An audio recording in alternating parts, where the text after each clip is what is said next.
तो अगला क्वेश्चन है, सिद्ध कीजिए। क्वेश्चन लिखो।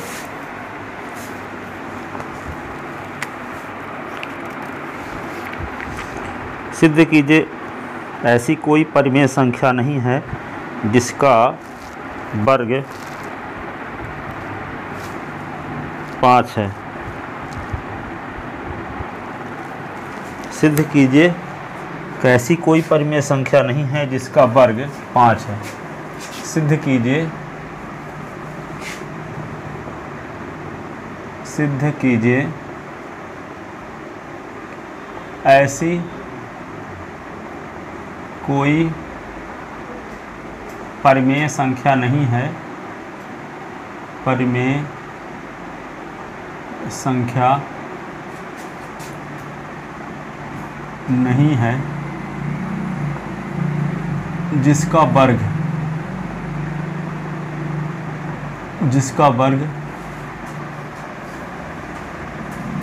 3 है। दूसरा क्वेश्चन है, सिद्ध कीजिए कि ऐसी कोई परिमेय संख्या नहीं है जिसका वर्ग 3 है। एक क्वेश्चन क्या है, एक तो बताया था, ये दूसरा नंबर हो गया। तीसरे नंबर में यह है, सिद्ध कीजिए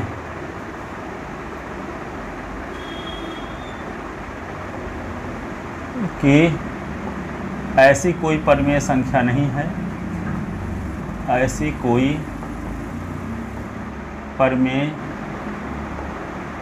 संख्या नहीं है जिसका घन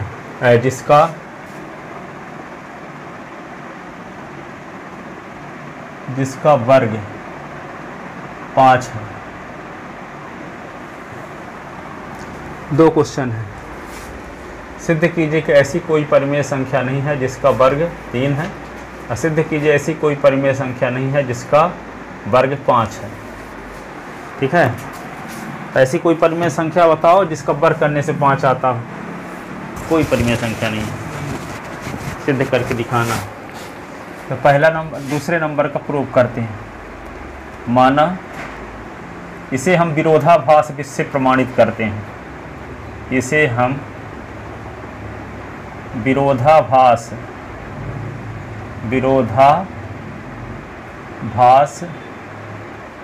विधि से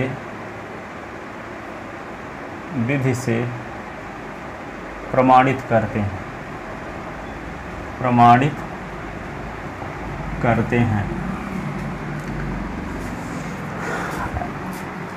अब ऐसी कोई परिमेय संख्या नहीं है जिसका वर्ग 3 है, पर हम मान कर चलते हैं कि ऐसी कोई परिमेय संख्या है जिसका वर्ग 3 है। ठीक है, तो ऐसी कोई परिमेय संख्या हम मान लेते हैं क्या है, P/Q है, जिसका वर्ग करने से 3 आता है, ये मान कर चलते हैं। ठीक है, दूसरा नंबर लगा रहे हैं। ठीक है, तो क्या है, इसे हम विरोधाभास विधि से प्रमाणित करते हैं। तो क्या लिखेंगे, माना ऐसी कोई परिमेय संख्या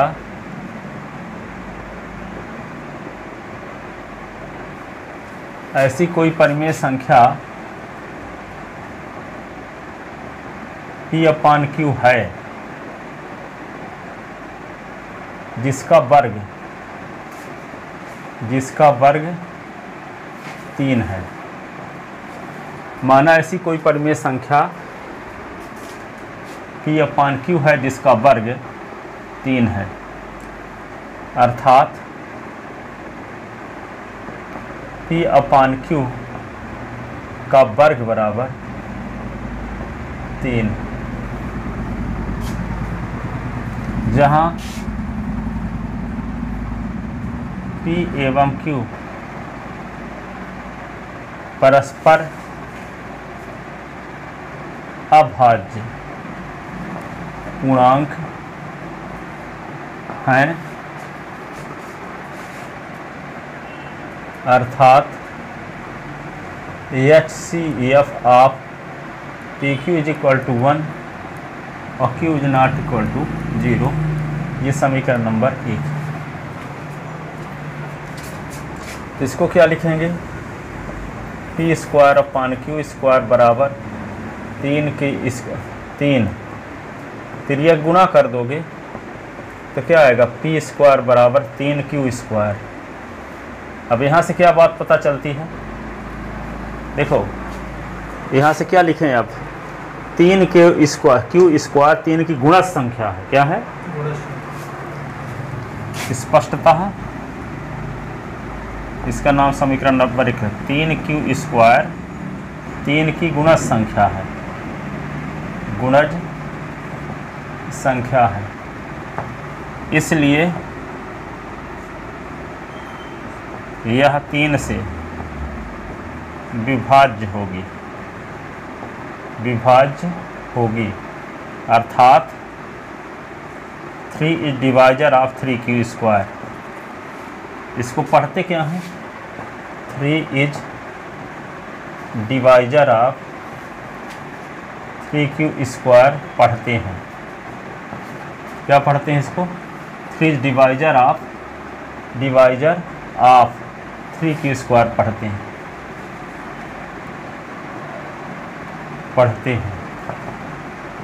ठीक है। तो 3 क्यू स्क्वायर का भाजक 3 होगा, और 3 क्यू स्क्वायर किसके बराबर, समीकरण 1 से हैं, 3 क्यू स्क्वायर किसके बराबर, 3 क्यू स्क्वायर किसके बराबर है, पी स्क्वायर के बराबर। जब 3 भाजक है 3 क्यू स्क्वायर का, 3 क्यू स्क्वायर किसके बराबर है, पी स्क्वायर के बराबर, तो 3 भाजक किसका होगा,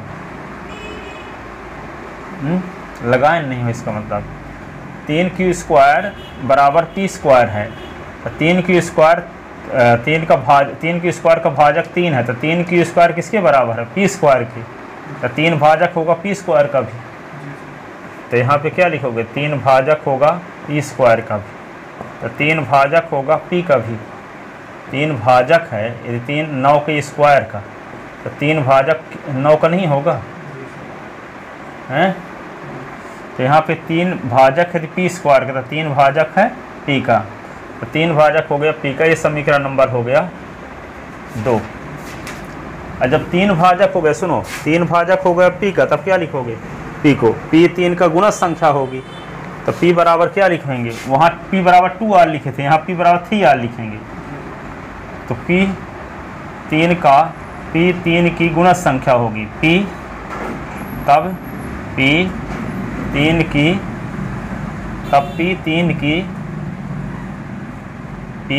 की गुणज संख्या होगी,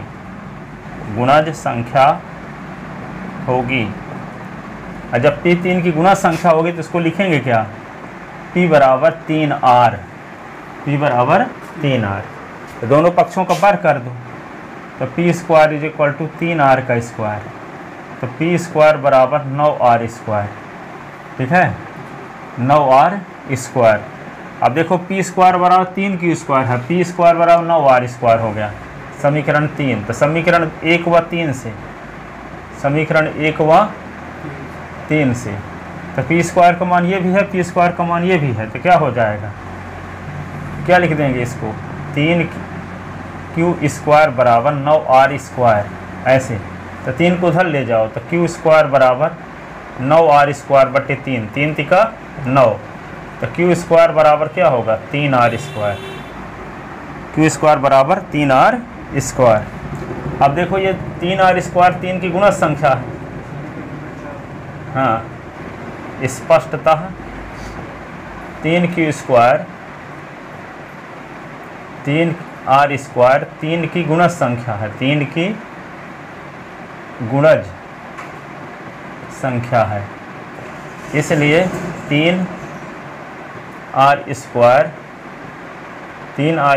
3 से विभाज्य होगी, 3 से क्या होगी, विभाज्य होगी, और 3 से जब विभाज्य होगी तो 3 भाजक होगा इसका, तो 3 डिवाइजर ऑफ 3R स्क्वायर, और 3R स्क्वायर किसके बराबर है, क्यू स्क्वायर की, तो 3 भाजक होगा किसका, क्यू स्क्वायर का, तो 3 भाजक होगा क्यू का। जब 3 भाजक होगा क्यू का, तो इस समीकरण नंबर हो गया 5।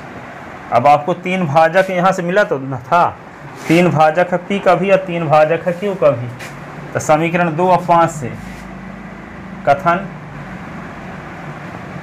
2 व 5 से,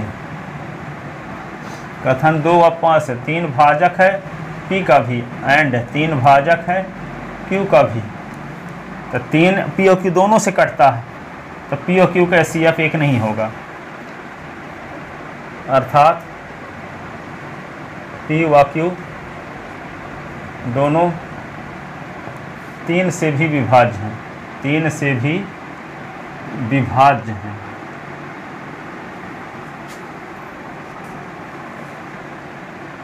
तब P व Q को प्राइम इंटीजर परस्पर अभाज्य पूर्णांक नहीं होंगे, परस्पर अभाज्य पूर्णांक नहीं होंगे, परस्पर अभाज्य पूर्णांक नहीं होंगे। इसलिए HCF of PQ is not equal to 1। यहाँ ब्रैकेट में लिखो कम से कम 3, कम से कम 3, तो एक तो नहीं होगा, कम से कम 3 होगा, तो HCF ऑफ PQ, तो यह कथन 1 का विरोध है। ये कथन 1 डाले थे, ए डाल लो यहाँ इसका नाम, क्योंकि 1 2 तो यहाँ से डालना शुरू कर दिए हैं, फिर से इसको ए नंबर डाल लो, है ना। यह कथन 1 का विरोध है, यह कथन 1 का विरोध है, यह कथन 1 का विरोध है, यह कथन 1 का क्या है, विरोध।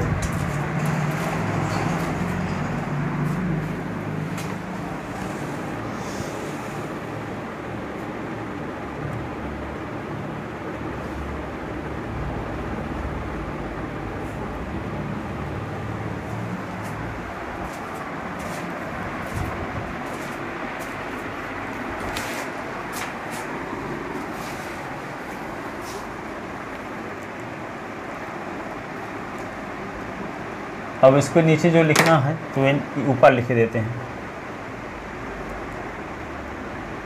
यह विरोध, यह विरोध लिखो, या परिणाम में लिखो, परिणाम में यह त्रुटि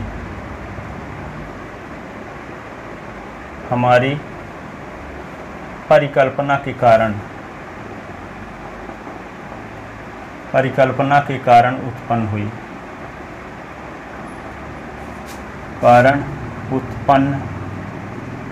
हुई, अतः हमारी यह परिकल्पना गलत है कि ऐसी कोई परिमेय संख्या है, ऐसी कोई परिमेय संख्या है जिसका वर्ग 3 है। अतः हमारी यह परिकल्पना गलत है कि ऐसी कोई परिमेय संख्या है जिसका वर्ग 3 है, ये गलत है, अर्थात अतः हमारी परिकल्पना गलत है, ठीक है। अतः प्रमाणित हुआ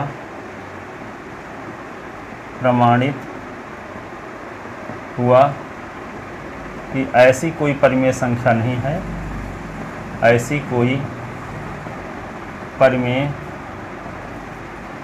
संख्या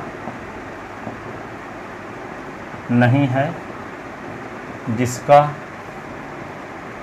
वर्ग 3 हो,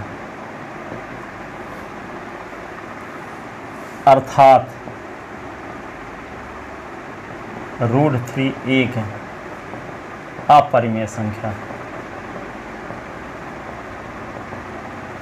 इसी क्वेश्चन को √3 एक परिमेय संख्या, इसको इस प्रकार से भी पूछा जा सकता है कि ऐसी कोई परिमेय संख्या नहीं है जिसका वर्ग 3 है। इसी को दूसरे शब्दों में क्या लिख सकते हैं कि √3 एक अपरिमेय संख्या, ठीक है। इसी के चाहे ये लिखा रहे कि √3 एक परिमेय संख्या है, चाहे ये लिखा रहे कि सिद्ध कीजिए कि ऐसी कोई परिमेय संख्या नहीं है जिसका वर्ग 3 है, जिसका वर्ग 3 है।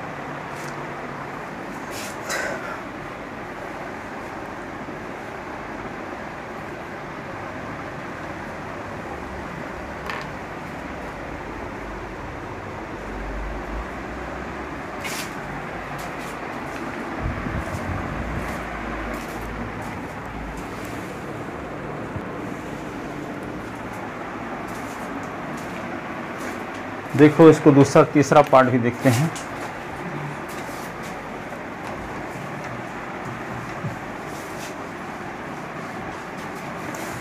इसमें भी हम क्या मानेंगे कि ऐसी कोई परिमेय संख्या है जिसका वर्ग 5 है। तो क्या लिखोगे तीसरे में? उसी तरह लगेगा। हाँ, तो क्या लिखोगे? इसे सिद्ध करना है, सिद्ध करना है कि ऐसी कोई परिमेय संख्या नहीं है, ऐसी कोई परिमेय संख्या नहीं है, संख्या नहीं है जिसका वर्ग 5 हो, 5 हो। इसे भी हम विरोधाभास से, इसे हम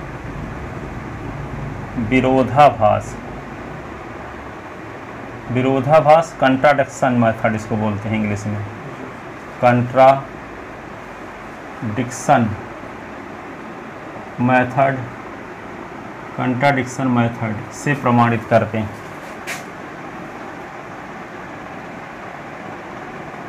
प्रमाणित करते हैं। तो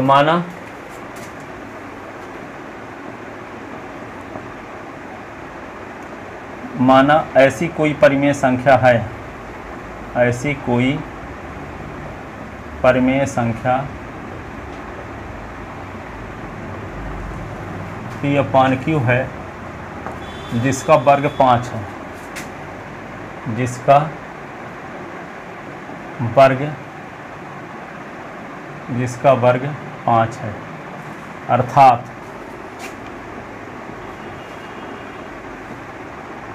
P/Q का वर्ग करने से 5 आता है, ये मानकर हम चलते हैं। ठीक है, जहाँ P व Q परस्पर अभाज्य पूर्णांक है और P व Q या CF/PQ = 1, ये समीकरण नंबर A, और Q ≠ 0। ठीक है, तो क्या लिखोगे इसको? P²/Q² बराबर 5, तो P² बराबर 5Q², ये समीकरण नंबर है। अब 5Q² 5 की गुणज संख्या है, स्पष्टतः 5Q² 5 की गुणज संख्या है, इसलिए यह 5 से विभाज्य होगी, 5 से विभाज्य होगी। तब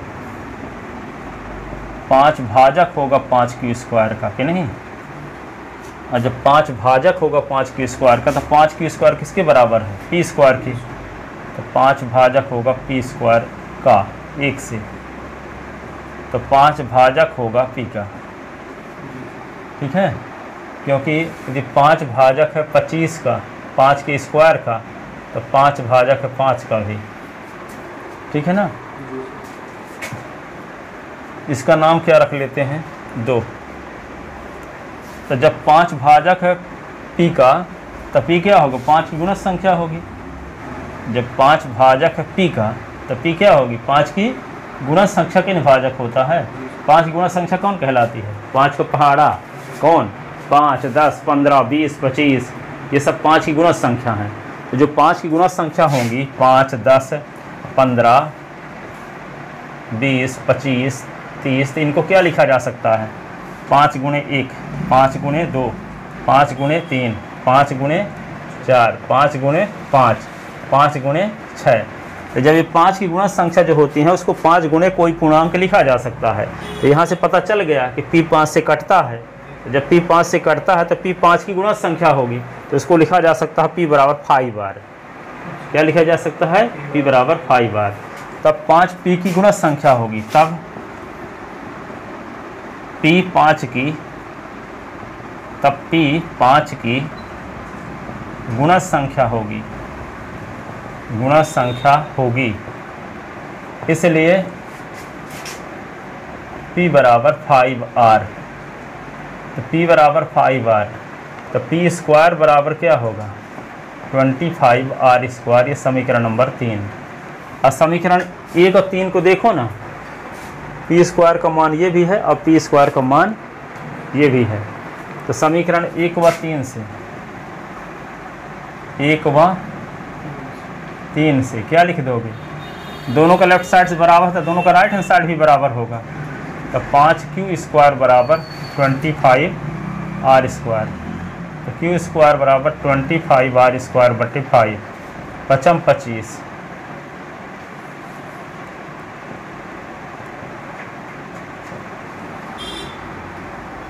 q स्क्वायर बराबर 5r स्क्वायर। अब देखो यहाँ से पता चल रहा है कि 5r स्क्वायर 5 की गुणज संख्या है। स्पष्टतः 5r स्क्वायर 5 की गुणज संख्या है, 5 की गुणज संख्या है। इसलिए यह 5 से विभाज्य होगी।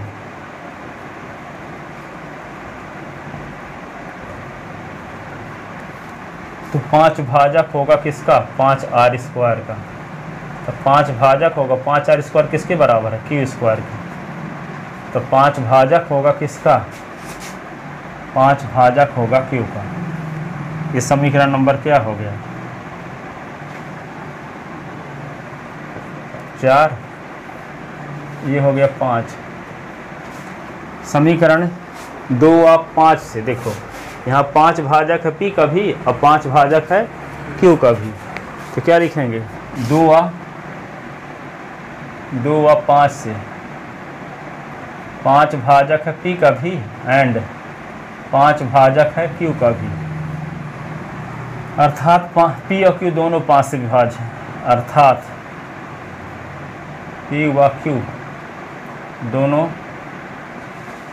5 से विभाज्य हैं।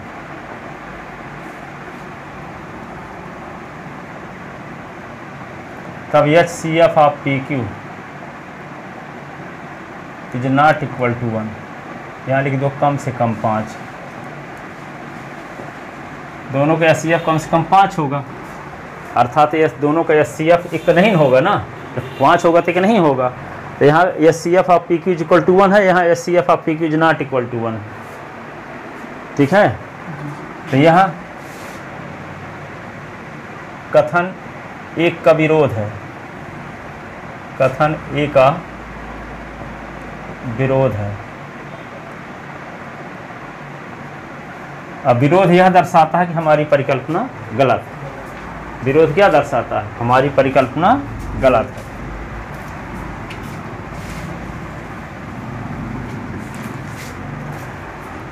यह विरोध यह दर्शाता है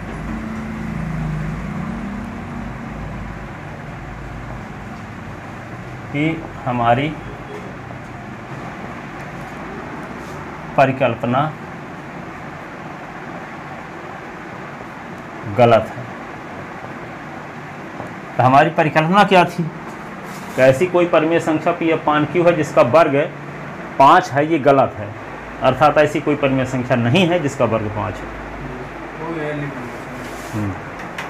अर्थात ऐसी कोई परिमेय संख्या नहीं है जिसका वर्ग, इधर को मिटा दें,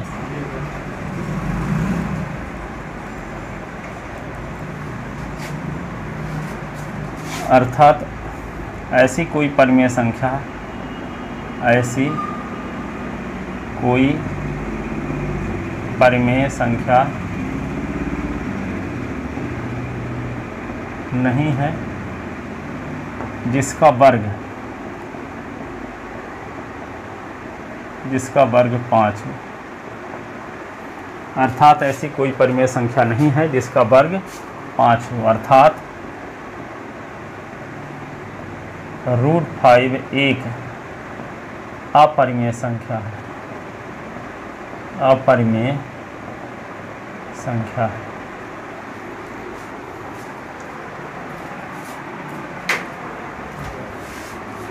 √2 अपरिमेय संख्या को ऐसे भी लिखा जा सकता है, सिद्ध कीजिए कि ऐसी कोई परिमेय संख्या नहीं है जिसका वर्ग 2 हो। उस क्वेश्चन को इस प्रकार से भी लिखा जा सकता है, ठीक है ना। अब देखो, अब ऐसी कोई परिमेय संख्या नहीं है जिसका घन 3 हो। अभी तो वर्ग वाला था, अब घन वाला एक क्वेश्चन दिया है।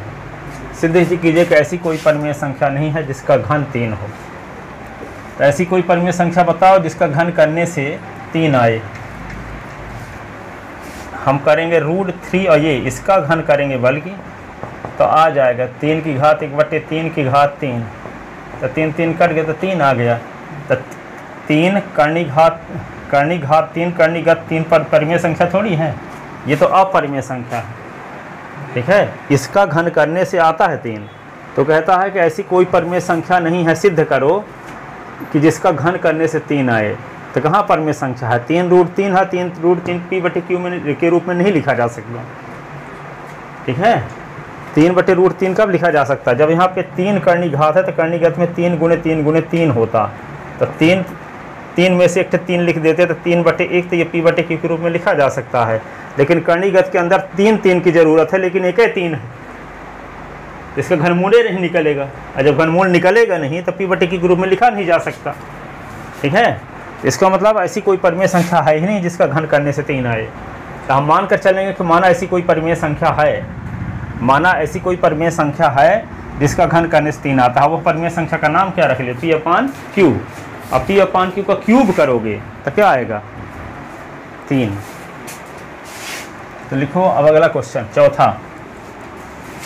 सिद्ध कीजिए कि ऐसी कोई परिमेय संख्या नहीं है जिसका घन 3 हो। सिद्ध कीजिए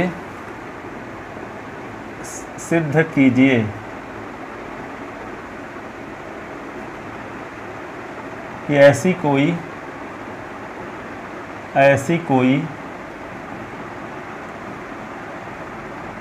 परिमेय संख्या नहीं है। सिद्ध कीजिए कि ऐसी कोई परिमेय संख्या नहीं है जिसका घन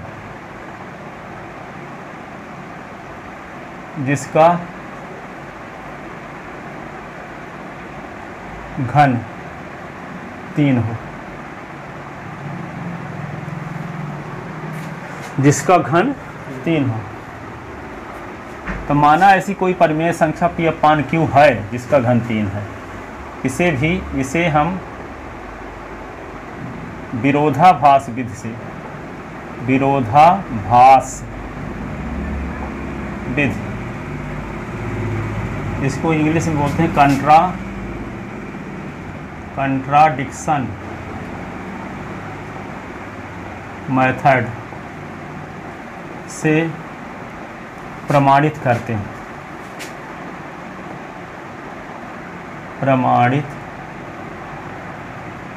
हैं, इसे हम विरोधाभास विधि कंट्राडिक्शन मेथड से प्रमाणित करते हैं। माना ऐसी कोई परिमेय संख्या p/q है, माना ऐसी कोई परिमेय संख्या p/q है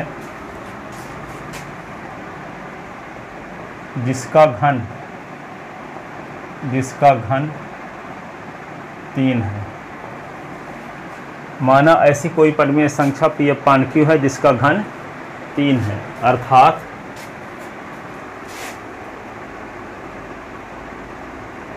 p/q का घन करने से 3 आता है, ये मानकर चलते हैं। जहाँ पी और क्यू, पी व क्यू परस्पर अभाज्य पूर्णांक है, अर्थात HCF of PQ is equal to 1, ये समीकरण नंबर ए, और Q is not equal to 0, Q is not equal to 0। ठीक है, इसको क्या लिख दोगे आप, P का क्यूब बटे Q का क्यूब बराबर 3, तो यहाँ पे P का क्यूब बराबर 3 Q का क्यूब, समीकरण नंबर 1। अब देखो 3 के Q क्यूब 3 की गुणज संख्या है, यहाँ दोनों पक्षों का घन किया गया, वहाँ वर्ग करते थे। ठीक है, तो P क्यूब पीरिया गुणा कर देंगे तो P क्यूब बराबर 3 के Q क्यूब, स्पष्टता 3 Q क्यूब 3 की गुणज संख्या है, स्पष्टता 3 Q क्यूब 3 की गुणज संख्या है, 3 की गुणज संख्या है। तो 3 की गुणज संख्या का भाजक 3 होता है कि नहीं, इसलिए 3Q स्क्वायर 3 से विभाज्य होगा।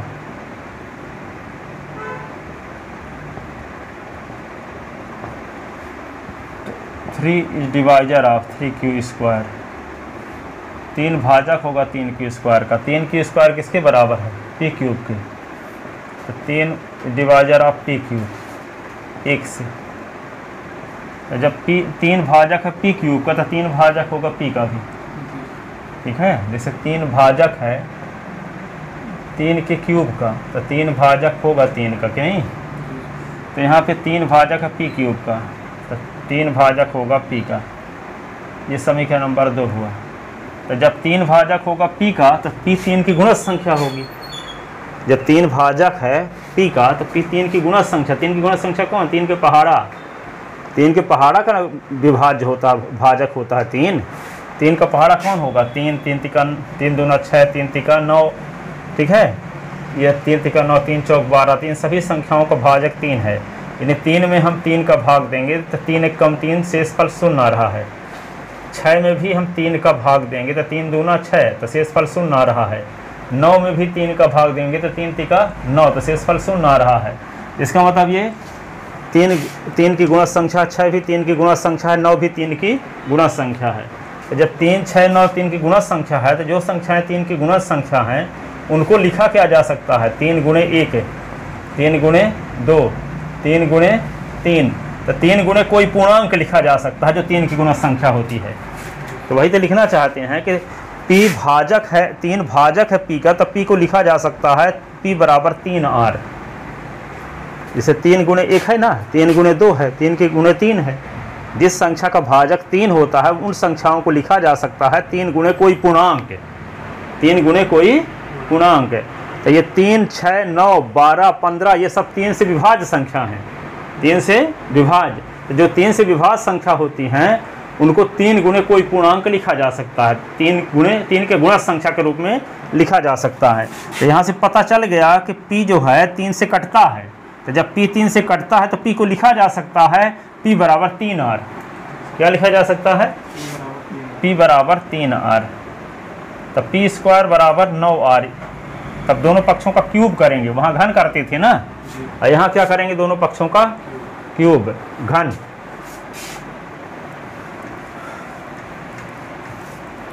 वहाँ वर्ग करते थे, तो यहाँ पे P का क्यूब कर दिए, तो यहाँ क्या होगा, 3R का क्यूब यहाँ भी करना पड़ेगा।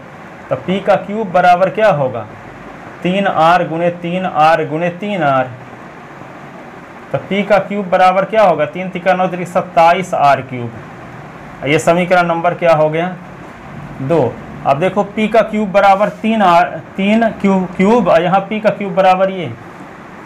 तो P क्यूब का मान ये भी है और P क्यूब का मान ये भी है, इसका नाम 3 रख लिए। तो समीकरण 1 व 3 से, 1 व 3 से, तो जब यहाँ पे दोनों का लेफ्ट साइड बराबर है तो दोनों का राइट हैंड साइड भी बराबर होगा।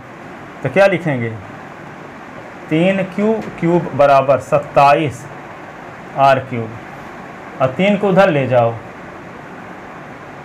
3q क्यूब तो 27 r क्यूब बटे 3, तो ये 3 नमा 27, तो q का क्यूब बराबर क्या हुआ 9r क्यूब, 9r क्यूब। तो q का क्यूब बराबर, तो देखो यहाँ पे इसको 3 इंटू 3r क्यूब लिख सकते हैं।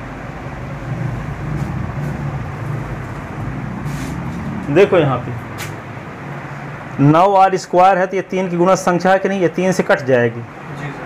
3 इंटू 3r स्क्वायर लिख दिए तो ये 3 की गुणज संख्या हो गई q क्यूब। तो जब 3 की गुणज संख्या है तो 3 की गुणज संख्या 3 से कटती है, तो स्पष्टतः 3 is divisor of 9r square r cube. तो समीकरण नंबर ये होगा 4।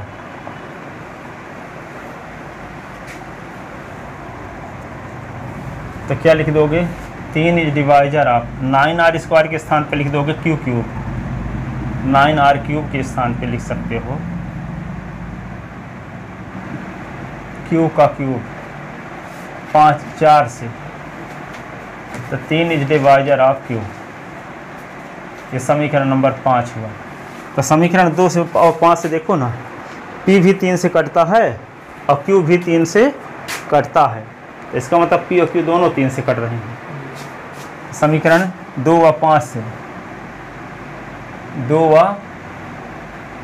5 से 3 divisor of p and 3 divisor of q, अर्थात p और q दोनों 3 से कटते हैं, अर्थात p व q दोनों 3 से विभाज्य हैं, दोनों 3 से विभाज्य हैं। इसलिए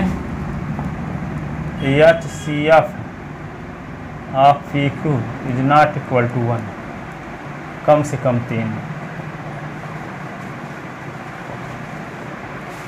तो यह कथन A का विरोध है, यह कथन A का विरोध है।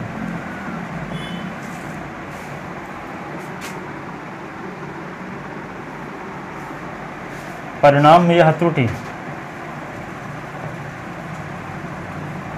परिणाम में यह त्रुटि हमारी परिकल्पना के कारण उत्पन्न हुई।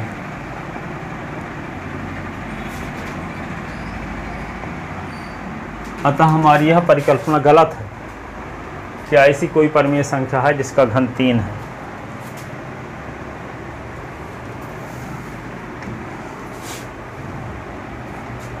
अतः हमारी यह परिकल्पना